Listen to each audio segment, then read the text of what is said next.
নমস্কার বন্ধুরা, ইলা রান্নাঘর থেকে আপনাদের সকলকে জানাই অনেক অনেক স্বাগত। আজকে আমি আপনাদের সাথে শেয়ার করব পাকা আমের আমসত্ত্ব। আমসত্ত্ব বানানোর জন্য এখানে আমি পাকা আম নিয়েছি 1 কিলো। আমটাকে আমি প্রথমে ছাড়িয়ে নেব খোসাটা। প্রথমে এইভাবে কেটে নিলাম, দিয়ে খোসাটাকে আমি এভাবে ছাড়িয়ে নেব।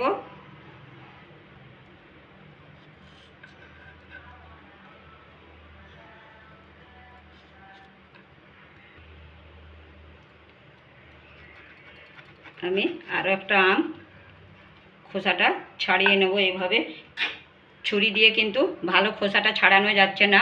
আমি এই খোসা ছাড়ানো যেটা আমরা আমে খোসা ছাড়ানো এটা প্রথমে আমটা আমি ছুরি দিয়ে খোসাটা ছাড়াচ্ছিলাম, কিন্তু ভালো ছাড়ানো যাচ্ছিল না। আমি এবারে এটা দিয়ে খোসাটা ছাড়িয়ে নিচ্ছি।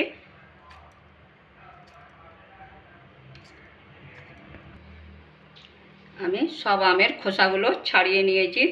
এই দেখুন, এবার আমি শাঁসটা বার করে নেব।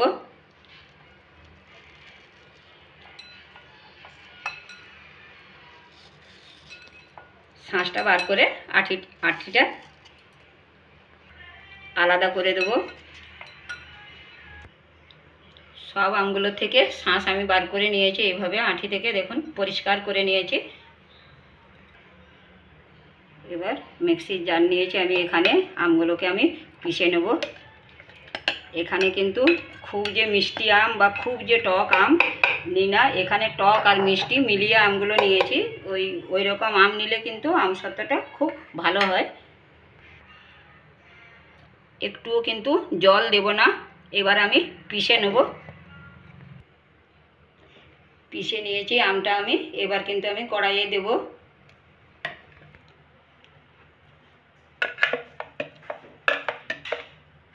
এই দেখুন, জল দিই না, একটুও জল দেওয়া চলবে না।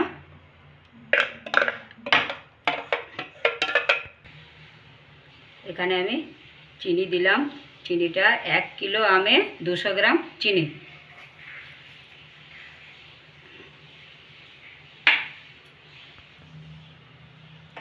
এবার আমি গ্যাসটা জ্বালালাম। গ্যাসটা কিন্তু আমি মিডিয়ামে রাখবো, আর অনবরত কিন্তু নাড়াতে থাকবো। চিনিটা কিন্তু গুলে যাবে, আর আমটাকে ঘন করে নেব। আমের পেস্টটাকে ঘন করব।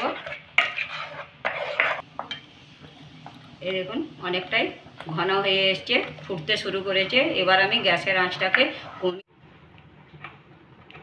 এখানে আমি একটা লেবু নিয়েছি। লেবুটাকে আমি কেটে নিয়েছি। কেটে নিয়ে এবার আমি একটা গোটা লেবুয়েই আমি দেব। রসটা বার করে নিচ্ছি। এবার আমি লেবুর রসটা দিলাম।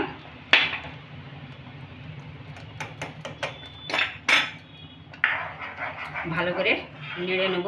গ্যাসের আঁচটা কমিয়ে রেখেছি। ভালো করে মিশিয়ে নিয়েছি। আর দেব এখানে একটু বিট নুন দিলাম। এখানে একটু, খেতে কিন্তু খুব ভালো লাগবে লেবুর রস আর বিট নুন চটপটিয়া। এই দেখুন, ভালো করে মিশিয়ে নিয়েছি। চামচ থেকে আমি ফেলছি। এই দেখুন, এইরকম ঘনটা রাখতে হবে।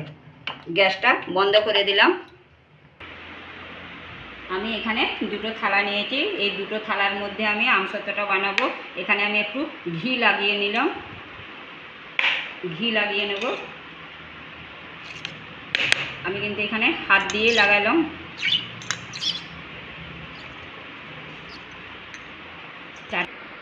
এবারে থালাতে ঢেলে নেব। বেশি পাতলাও করব না, আর বেশি মোটাও কিন্তু করব না।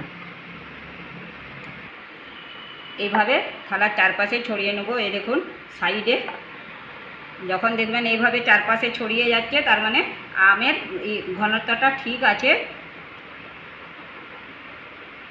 বেশি শক্ত করাও চলবে না, আর খুব বেশি পাতলাও চলবে না।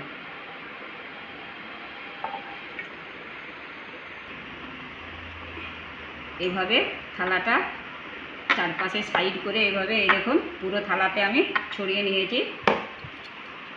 এবার আমি এটাকে রোদে রাখবো, পাখার নিচেও রাখতে পারেন আপনারা, আমি কিন্তু এটাকে রোদে রাখবো। আমসত্ত্বকে পুরো একদিন রোদ দিয়েছিলাম আমি, এই দেখুন। এবার কিন্তু আমি সাইডেরগুলো চাকু দিয়ে কিংবা চামচের পিছন দিক দিয়ে এইভাবে একটু ছাড়িয়ে নেব।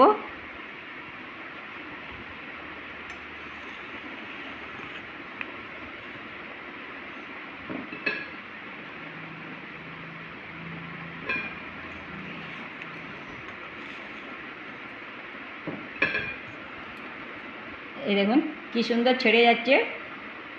থালাতে একটু ঘি লাগিয়ে নেবেন, দিলে কিন্তু খুব সুন্দর উঠে আসবে। এই দেখুন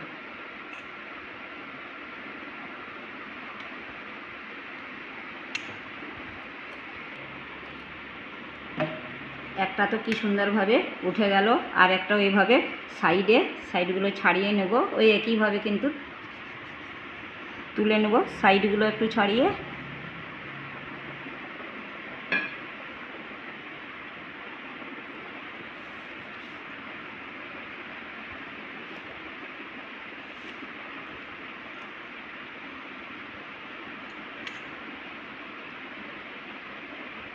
এই দেখুন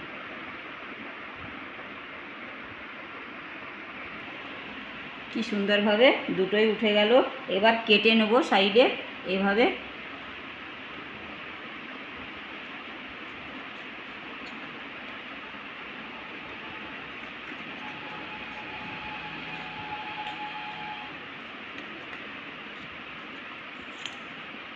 আগে আমি প্রথমে কেটে নেব, তারপরে রোলের মতন কতকগুলো করে নেব আর কতকগুলো পিস পিস করে কেটে নেব।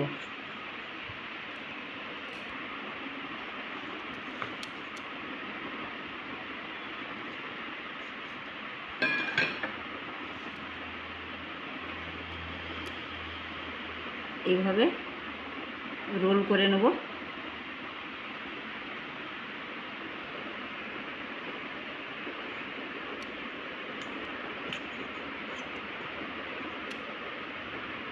এই দেখুন একটা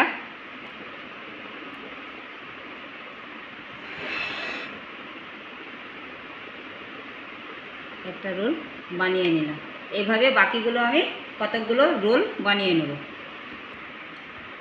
কতকগুলো আমি লম্বা লম্বা করে প্রথমে কেটে নিয়েছি, কতকগুলো রোল বানিয়েছি। এই দেখুন রোল করে নিয়েছি, কতকগুলোকে আমি এইভাবে পিস পিস করে কেটে নিয়েছি, দিয়ে এইভাবে আমি একটু সাজিয়ে নিয়েছি প্লেটে। এই আমসত্ত্বগুলো 3 থেকে 4 মাসের মতো রেখে আমরা খেতে পারি। পাকা আম দিয়ে বানিয়ে নিলাম আমসত্ত্ব, যা খেতে অপূর্ব। আপনারা বাড়িতে অবশ্যই বানান এবং 3 থেকে 4 মাসের মতো রেখে খান। চ্যানেলটি সাবস্ক্রাইব করে পাশে বেল আইকনটি ক্লিক করে রাখুন নতুন রেসিপির নোটিফিকেশান পাওয়ার জন্য। লাইক ও অনেক অনেক করে শেয়ার করুন। ধন্যবাদ।